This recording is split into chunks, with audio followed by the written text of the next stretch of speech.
I don't know what to say. Welcome back to our YouTube channel. After Day earning day 3 after murdering somebody. Wow! Don't put that on camera.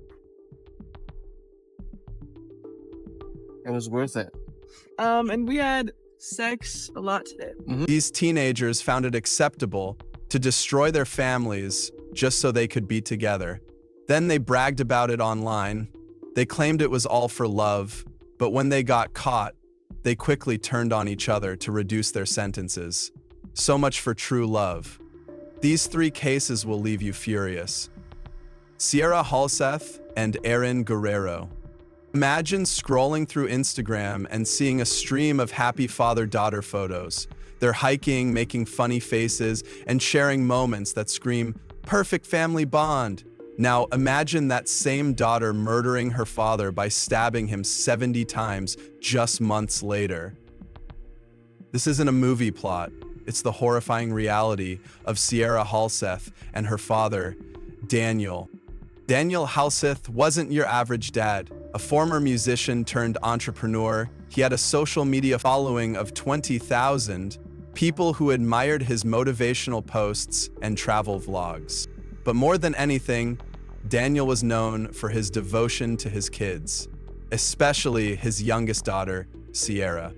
Despite a challenging divorce from Sierra's mother, Elizabeth, Daniel maintained a close bond with his daughter.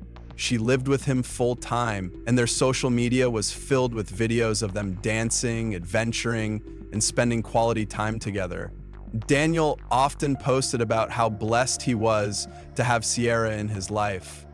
But everything changed in June 2020, when 15-year-old Sierra met Aaron Guerrero. Their relationship was anything but ordinary. It was obsessive. Within weeks, they were plotting to rob their parents and run away to California together. Both families noticed red flags right away. The teens became secretive and hostile. Concerned, their parents decided to forbid Sierra and Aaron from seeing each other. By December 2020, when Sierra turned 16, it seemed like the drama had ended. Daniel even shared a heartfelt birthday post for her. "I dreamed a dream when I was 9 about having children, being a husband and being the best dad I could be, like my pa. Seeing you now brings me so much joy. I love you for eternity." But Sierra's response? She was already planning his murder. On April 8th, 2021, Daniel suddenly went silent. No calls, no posts, nothing. When concerned family members tried to reach him, Sierra offered excuses, saying he was in the shower or that his phone wasn't working. This was unusual for Daniel, who was always active online. His mother immediately knew something was wrong. Can I help you? Yeah, hi, I need a welfare check. I don't know if On who are we doing a welfare check? for my son. He's been missing for 2 days. His work's called, his family's called, I've called, his ex-wife's called, and there's nobody answering the phone and nobody is, there's When Daniel's landlords checked the house, what they found was horrifying. In the garage, stuffed inside a sleeping bag, was Daniel's mutilated and burned body. He had been stabbed dozens of times. 911 emergency, Guerrero 16497. Do you need police, fire, or medical? Not for the dead body. Oh my God. 8417 W4. The investigation quickly uncovered the grim truth. Security footage showed Sierra and Aaron shopping for supplies, seemingly without a care in the world. Aaron purchased a saw, gloves, and lighter fluid. Sierra picked up bleach, using her father's credit card, a father who was already dead. 3 days after the murder, the pair fled to Salt Lake City and recorded a video they thought was funny for YouTube. I don't know what to say. Welcome back to our YouTube channel. After Day earning day 3 after murdering somebody. Wow! Don't put that on camera. It was worth it. And we had a lot today. They acted like it was a prank, not a brutal murder. Daniel's autopsy revealed 70 stab wounds, many inflicted after he was already dead. It was a vicious, frenzied attack by someone he loved and trusted. Psychopathic killers like Sierra lack empathy and regard people as obstacles. For her, Daniel was just a hurdle standing in the way of her teenage obsession. When the couple was arrested, their so-called love story crumbled. In May 2022, Sierra and Aaron both accepted plea deals, earning life sentences with the possibility of parole after 22 years. Aaron expressed remorse in court, apologizing to Daniel's family. Sierra's behavior, however, shocked everyone. She tried to blame her dad, suddenly claiming he had been abusive, claims that contradicted years of social media posts, family testimonies, and her own recorded behavior after the murder. The tragedy of this case hit hardest for Daniel's mother, Christine. Imagine having to face your granddaughter in court, knowing she killed your son, and is still refusing to take any responsibility for it. Where did the evil come that was bred into a soul that murders their own father? When a reporter later asked Christine about the difficulty of having both a murdered son and a granddaughter as the killer, her response was ice cold, but understandable. You're in a tough spot because your son is the victim and the killer is your granddaughter. Can you talk about that? She's not my granddaughter. The most chilling part? Sierra and Aaron were sentenced to life in prison with the possibility of parole after just 22 years. They might walk free in their early 40s with half their lives still ahead of them. And while Aaron has shown signs of understanding the gravity of what he did, Sierra's complete lack of remorse for killing the father who adored her suggests something far more disturbing. How does a daughter go from making happy dance videos with her dad to burning his body in their garage, all because she couldn't date the boy she wanted? It's a question that haunts everyone involved in this case to this day. This isn't just another true crime story. It's a warning about how quickly love can turn into something deadly, and how the people closest to us might be capable of unimaginable evil. Johnny Ryder and Cassandra Borge. Sometimes the scariest monsters aren't hiding under your bed. They're sitting at your dinner table. This is the story of Cassandra Borge, a teenager who murdered her grandparents, who had taken her in and then threw a party in their house while their bodies lay upstairs. By age 16, Cassandra was already well known to the police. Her rap sheet read like a rebellious teen's greatest hits: underage drinking, smoking weed, shoplifting, assault. When her parents couldn't handle her anymore, her grandparents, Wendy and Randall, stepped up to help. They really thought they could turn their granddaughter's life around. Spoiler alert, their kindness would cost them their lives. And he asked me, he was like, would you kill your grandparents? And I kind of like hesitated for a minute. And I was like, why? Living with Cassandra was like having a tornado in your house. In just 1 year, the police were called to Wendy and Randall's home over 30 times. Once, Cassandra even threw a glass bottle at her grandmother. But instead of pressing charges, Wendy would try to calmly explain to officers what happened. Enter Johnny Ryder, Cassandra's 19-year-old boyfriend. They'd only been dating for 3 months, but that was enough time to plan something horrific. Johnny asked Cassandra a question that would change everything. Would you kill your grandparents? Most people would be horrified. Cassandra, she hesitated for a minute. And he asked me, he was like, would you kill your grandparents? And I kind of like hesitated for a minute. And I was like, why? A few days later, Cassandra's mom, Amanda, requested a welfare check on her parents. They'd gone AWOL, and it was not like them at all. For 2 days in a row, authorities knocked on their door to no avail. On April 8th, however, someone called to report an assault just a few doors down. The two perpetrators were quickly identified as Cassandra and Johnny. They had broken into the home of Johnny's sister and her boyfriend and ransacked it while they were at work. When the couple returned home, Cassandra and Johnny were sitting on their bed, proud of themselves. When confronted, the brats proceeded to attack them violently.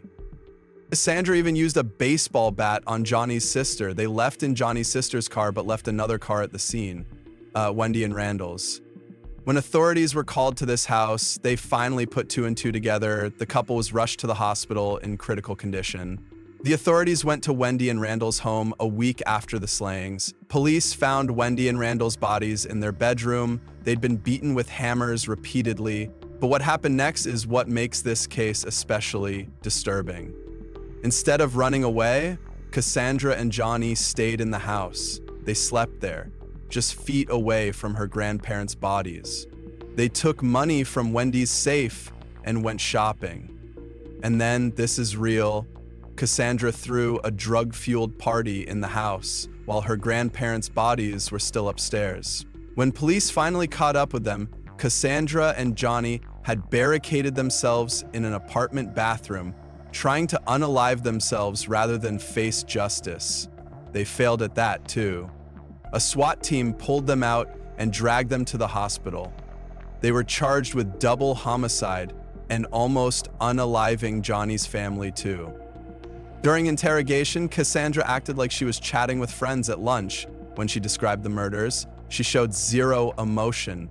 Her motive?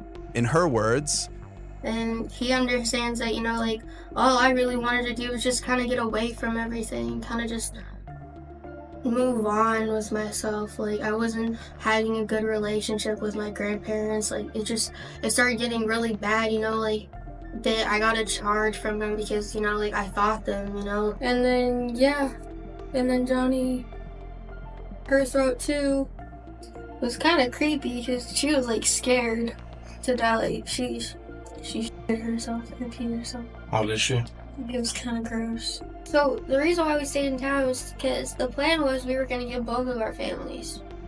That's why. You might think this is where Johnny and Cassandra's twisted love story stays strong, but nope. Like most killer couples, they immediately turned on each other. Johnny claimed Cassandra was the mastermind. Cassandra blamed everything on Johnny. Real couple goals, right? The judge wasn't having any of it. Both Cassandra and Johnny got life sentences with the possibility of parole after 60 years. Cassandra's mom, Amanda, lost both her parents and her daughter in one night. Not in a million years did I ever think something like this would ever happen. And how do you process your teenage daughter murdering your parents and then partying next to their bodies? The scariest part of this story isn't the brutal murders or even the party afterward. It's that Cassandra showed no signs of remorse or trauma that might explain her actions. She wasn't abused. She wasn't neglected. She had grandparents who loved her enough to take her in when everyone else had given up. And she killed them because they tried to give her rules and structure. By the time Cassandra and Johnny are eligible for parole, they'll be in their 80s. For now, they sit in separate prisons, probably wondering if those 3 months of toxic teenage love were worth spending the rest of their lives behind bars. This story is a warning about how entitlement and defiance can spiral into something monstrous, and how sometimes the people we try hardest to save are the ones who destroy us. Susan von Richthofen and Daniel Kinos. Imagine having everything, literally everything. We're talking a mansion with a pool, rich parents who adore you, the best education money can buy, and a casual $17 million inheritance waiting for you. Now imagine killing your parents because they didn't like your boyfriend. Welcome to the deranged world of Suzanne von Richthofen. Von Richthofens were living their best life in Sao Paulo, Brazil. They had 2 kids, Suzanne, born in 1983, and her younger brother, Andreas. On paper, Suzanne was the definition of privilege. She spoke 3 languages, went to elite schools, and was studying law at one of Brazil's top universities. And did I mention the secret Swiss bank account in her name with another casual $10 million? Yeah, this girl had it made. But everything changed when Andreas met a 19-year-old guy named Daniel at a model airplane fair. Daniel started coming over to teach Andreas about model planes, but he had his eyes on someone else, Suzanne. They started dating, and that's when things got messy. See, Daniel wasn't exactly what you'd call boyfriend material. He was a high school dropout who spent most of his time smoking and lying about being a law student to impress Suzanne's family. When Manfred and Maricia found out the truth, they weren't exactly thrilled about their millionaire daughter dating a guy whose life goals included, well, nothing. But instead of breaking up or, getting a job, Daniel had a better idea. Why not just kill Suzanne's parents and take their money? And Suzanne, showing all the emotional depth of a puddle, the plan went down on November 1st, 2002. While Andreas was at a party, Suzanne let Daniel and his brother Christian into the house, disabling the alarm herself. Then, and this is where it gets really messed up, she sat downstairs on the family sofa while Daniel and Christian went upstairs and murdered her parents in their sleep. After the murders, Suzanne and Daniel didn't run away in horror or break down crying. They went to a hotel to have sex. Let that sink in. Then they returned to the von Richthofen home and acted as though they'd just discovered Suzanne's parents' lifeless bodies. They called 911 and acted distressed. But Suzanne didn't manage to keep up the act for too long. At her parents' funeral, while everyone else was grieving, she showed up in party clothes like it was a night out. Even the detectives were like, seriously? Manfred and Maricia were laid to rest around Suzanne's birthday. But while most people were dressed soberly and crying, Suzanne turned up in a sexy outfit. Still, she wanted all the attention. Meanwhile, her brother was in and out of panic attacks for weeks. The killers might have gotten away with it if Christian hadn't decided to buy an expensive motorcycle with cash right after the murders. When questioned, Christian spilled everything about their master plan to live off Suzanne's inheritance. Here's where these ride-or-die lovers showed their true colors. As soon as they were arrested, Suzanne and Daniel turned on each other faster than expired milk. So much for undying love. But jokes aside, it's truly tragic that these teen couples would use love as the motive for their unspeakable acts. Susan spent 4 years before her trial doing interviews, fake crying on camera, and blaming everything on Daniel. It was so fake, her lawyer was literally caught on tape coaching her to cry. In 2006, justice finally caught up with them. Suzanne and Daniel got 40 years each, while Christian got 38 years. But the real victim here isn't just Manfred and Maricia, it's Andreas, Susan's brother. The poor guy never recovered from his sister's betrayal. In 2017, he was found breaking into someone's house, saying he had no reason to live anymore. The scariest part? Suzanne never showed real remorse. She kept appealing her sentence, claiming she had personality disorders that made her do it. Because apparently, being a spoiled, entitled brat who kills her parents for money counts as a disorder now. In 2024, Andreas spoke to the media for the first time and said his sister is still refusing to resolve financial matters with him. We have pending matters. She should contact me because we have issues to discuss. She has her money too, right? We need to see what will be divided from what was left behind. She has her resources, and only justice will tell. She isn't showing her brother even an ounce of empathy she could after what she did. This is what happens when privilege meets pure evil. Suzanne had everything most people dream of, but it wasn't enough. She chose a worthless boyfriend over her loving family, money over morality, and herself over everyone else. And for what? To end up in prison, abandoned by the same boyfriend she killed for, while her brother's life was destroyed forever. Thanks for watching, you guys. What are your thoughts on these cases? Let me know in a comment down below. And before you go, make sure you hit those like and subscribe buttons. See you next time, and keep yourself safe.